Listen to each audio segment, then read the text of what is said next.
Science is the love of my life from the beginning. An important thing about science is that you can be curious and quench your curiosity by evidence-based results. I'm Aditya Mojumder and I'm an assistant teaching professor at the university.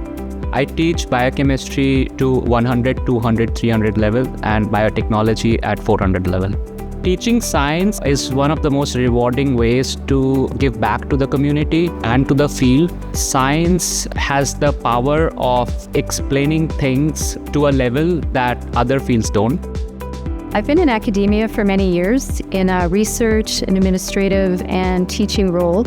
And I found with teaching, it was always really rewarding to be able to contribute to the development of students, to help them learn material and contribute to their overall career path. I'm Bachewich, and I'm Associate Teaching Professor at UVic.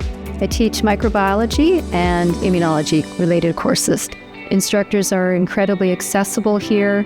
They're really committed to helping students and providing the tools for students to succeed. So these are all attributes of the university and of the department.